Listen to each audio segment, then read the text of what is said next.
Yesterday, I had a regular viewer that said that she mostly just watches, doesn't comment much, suggests that I try doing some daily videos and just easy where I'm doing something and talk to you and then not making it so complicated. So I thought, okay, let me give that a try. And so as you can see, I'm doing my ironing while we chat. I wanted to talk to you about something today, and that's depression. So I've had some depression off and on in my life. It was more before I started taking medication for fibromyalgia, because a couple of the medications the doctor gave me for fibromyalgia were not given to me for depression, but they had the effect of helping me, I would say, stay more even. So I don't get quite as wound up as I did, and I don't get as depressed. I mean, sometimes I'll feel kind of down for a day or two, but that's kind of normal. I hope that steamy sound doesn't bother you, but I do use the steamer.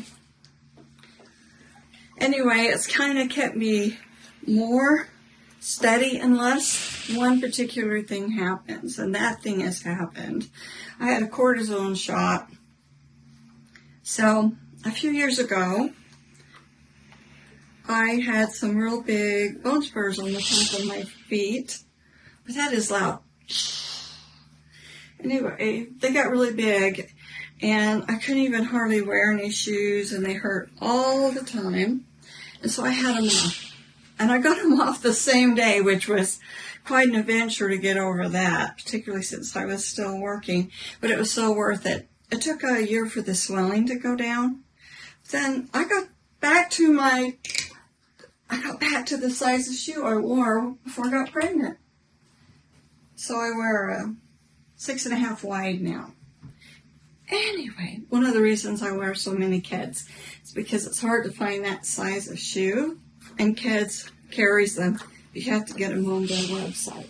The top of my right foot started to hurt again, and I could feel that there's a tiny little bone spur, and I was like, I don't want to have to go through that again. But it was so little, and I know that bone spurs grow, so I went down to my podiatrist. And he says, it's so little, I don't think it's causing you the problem, except the nerve that goes over it is all swollen and inflamed. And there's only one way to really treat that is with cortisone.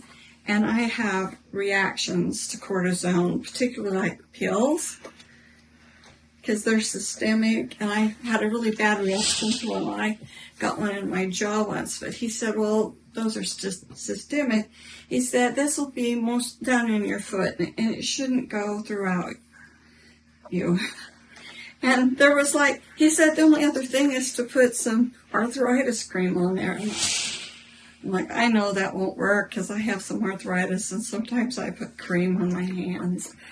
I mean, it's getting so that it was hard for me to even put my shoes on because it would hurt immediately. So I just said, okay, I'm going to go for it, and I'll warn my family, I warn everybody, because what has happened to me in the past when I've had cortisone is that the first couple of days, I just get high. I mean, it's kind of like I have bipolar, and I just talk all the time. I can't go to sleep. I've done crazy shopping and stuff. It really is like bipolar.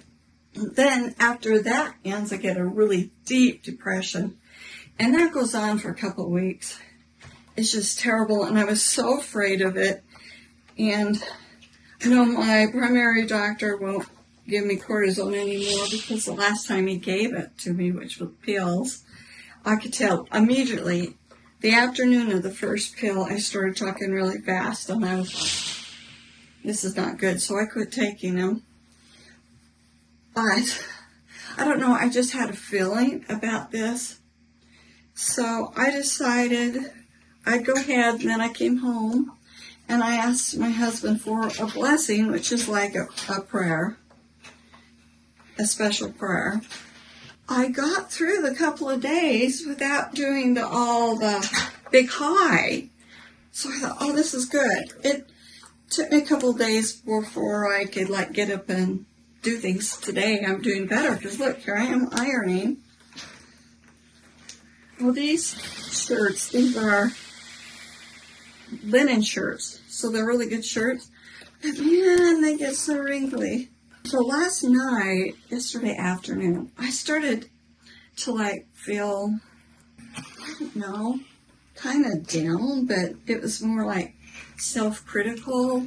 And I don't know if you see that I'm doing my bangs differently. This is how I did my bangs when I was young, instead of the side part. And wasn't used to it. I was looking in the mirror and I didn't have makeup on, and I was just like, oh, I'm so ugly. I'm so ugly. I can't be doing YouTubes. I'm so ugly. No wonder people aren't watching my videos as much as they were. Oh my gosh, I'm too ugly to be making YouTube videos. And I went to bed. I'm just not going to make any more. Not going to make any more. And then I got up this morning and I had that bodily feel that you have when you get depressed. And I'm like, man, was I depressed because of that decision, or what was it? And I just kind of said a prayer, and then it came into my mind, you had a cortisone shot. And I was like, oh, yeah, that's what it is. Okay, I should have expected this, but I didn't get the high, so I guess I thought I wasn't going to get anything. And this is not as depressed as I've been before with the cortisone shot, which was just like ugly, bad, depressed. I mean, I had a time when I got so depressed that, I didn't even know why my life was worth living, but it was my belief in God and my knowledge that He loves me that kept me going through that. That I haven't had anything like that happen since I've been on my medicine. Anyway, so it kind of helped me because now I know, well, okay, this is temporary and I just have to get through it. And what am I going to do to get through it? And I knew a bad thing would be for me just to sit in a chair and watch TV all day, because then it kind of builds up you more. And depression is a physical feeling. I don't know if any of you have had depression. Do you know what I mean by that? It's like a heavy, it is like a heavy feeling, but it is your body is doing things. So I thought, okay, well, I'm just gonna do some things today, and I'm having to kind of make myself do these things. Depression doesn't want you to do anything. Wow, this shirt is more wrinkled than usual. Kind of what's happening with me? What's going on with you? I hope you're having a good day. Sometimes life is just interesting. I'm always grateful that even though we have hard times, if we kind of wait it out, then good times come along again. And if you have a string of good times, at least it is for me, then you kind of forget how the hard time feels. It's just like, I think it's kind of like when you have a baby, and it's really painful and difficult, and you might be sick the whole time, but then when the baby comes along, and you're so thrilled with the baby, you kind of forget a little bit. If you didn't forget, you wouldn't want to have another baby. But I think God takes that away from us to a certain extent. So, it's like we know it's hard, but we don't feel that devastating. First boy, he's got some handicaps. And, we always get speech problems and stuff. We've always thought that it was because of the delivery. It was birth and delivery. was so bad. But then I don't know if you've heard about what's going on with Tylenol. And they're saying, oh, women should not take Tylenol when they're pregnant. And some people don't believe that, but Tylenol themselves came out in, it was like 2017, 2018. And it was on their social media page where they said, we don't recommend that you use Tylenol when you're pregnant. Well, guess what? I did. I got a really bad cold, flu type thing. And my doctor told me to take Tylenol, and he also told me to take, I think it was Robitussin. And I didn't want to take anything. I was just first pregnant. It had taken me 13 years to get pregnant again. But the doctor's like, yeah, everything will be fine. You can take this, is safe to take. And so I did. And Andrew's always been kind of different. And he didn't talk really until he was like 4 or 5. And I mean, he knew what was going on. He could draw these really detailed pictures about what he was feeling. Then he got watching Home Alone and Toy Story. And he watched them every day, multiple times a day. And I can't even stand the sound of those. He taught himself to talk. But then he had speech problems. He still stumbles and stuff, but it's so much better. But all the way through, he was in speech, and he was different. The kids thought he was retarded because he was so different, but he's not at all. And so I'm like, oh my gosh, did that Tylenol? And then he had a really bad reaction to the MMR. In fact, the doctor said, oh, we're not going to give that to him anymore. And guess what? The doctor split it out, so he didn't take it all at once. He got it in pieces, which is just what they're recommending.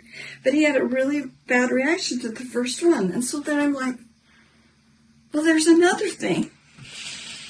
And of course I didn't know. And I don't know that causes problems, but, just makes me, what if I hadn't agreed to taking that Tylenol?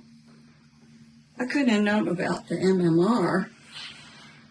They didn't give our kids so many shots. There was no chickenpox shot or any of that. But he did. He got a really high fever and everything. And thank goodness our pediatrician is like, okay, yeah, we've got to do this a different way. It's the kind of things you worry about as a parent. It's like, I can't go back. And he's a wonderful person. But his life has been hard. Still is hard. He has a good job, and he does well at his job. But he has never had a friend in his entire life. I think he has some friends online, maybe, that he plays games with. But, nope. You think about that kid going all the way through school. Oh, I don't want to fuss with that. All the way through school, he didn't have a single friend because it was so hard for him to talk. And then his first grade teacher said, oh, well, he can't learn anything. He'll never learn to read. And, of course, that's not true. He did have a hard time, but he ended up graduating. He did well at the very end, and he got a scholarship for the most improved student, and he was on the high honor roll, and he got the scholarship. Recently, I got out that letter, that thing that was published in the paper, and read it to him. That helped him feel better about things. I'm like, Andrew, that was really special. But he went through school, and some of the teachers treated him like he was dumb and he couldn't learn. And it was all because of his speech thing, and he did have a hard time getting to read. I think it was not till 3rd grade that he read well. But then I've heard that a lot of boys have similar problems. So the poor kid. But he's the sweetest person you'll ever meet. He's so kind. He's so loving. But he's had a hard time. And we were just so thrilled to have him because we were told that we'd never have children. We went through infertility. Like I said, 13 years. We have 2 adopted sons. We thought that was it. And then all of a sudden, I got pregnant. Had an interesting life that way. And then my oldest one, he has lots of handicaps. He has ADHD. He had childhood schizophrenia. He had trichotillomania, which is where they pick their hair out. What else? He has OCD. And I can't think what else. He also has, right now he has he has social anxiety. Right now he has really bad problems with his knees and hips, so it's hard for him to walk. And because of the social anxiety, he almost never leaves his home.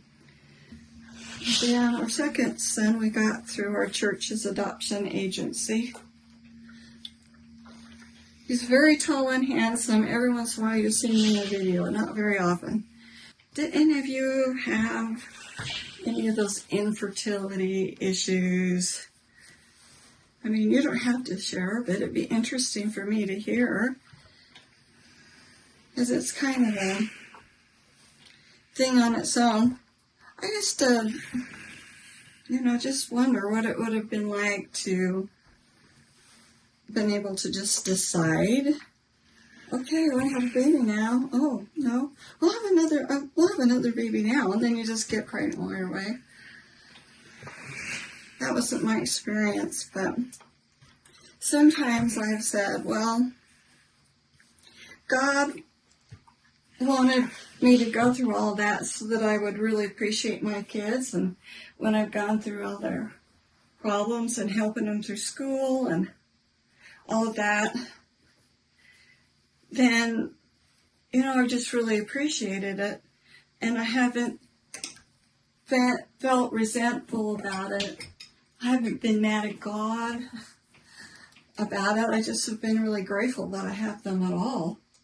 Oh, I need to go down to some breakfast. See, I haven't had breakfast yet. I don't know. I've mentioned it before. I do have some OCD. And it's like when I decide I need to do something, I just need to do it and get it over, and then I don't have to sit and worry about it. And if I went downstairs, I was eating breakfast and I was working in the kitchen, one or two things would happen. I would sit and worry about this, or I just wouldn't do it at all. And in this case, because I'm tying it to me actually ironing, which is something that I have to do, then it's making it easier for me to make this video. This is really what it would be like if you came to my house and you were here and I'd gotten you some lemonade.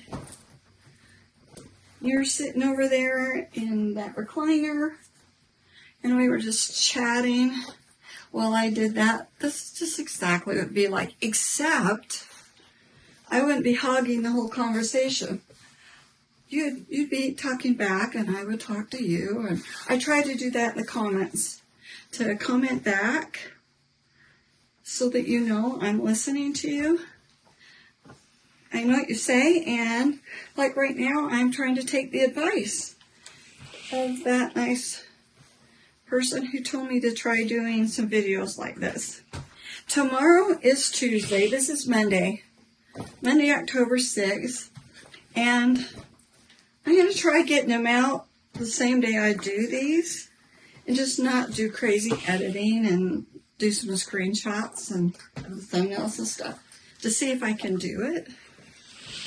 But tomorrow's Tuesday, and we do lives on Tuesday at 11 a.m. Mountain Time, because I'm in Utah, so that's why Mountain Time. If you can't make them, then I do put them on replay, and you can watch them there. You can comment. It's 47 minutes. I'm going to have to cut this down Yeah, and how to cut this down. So I'll figure out how to do that without too much effort. And hope I see you again. Bye.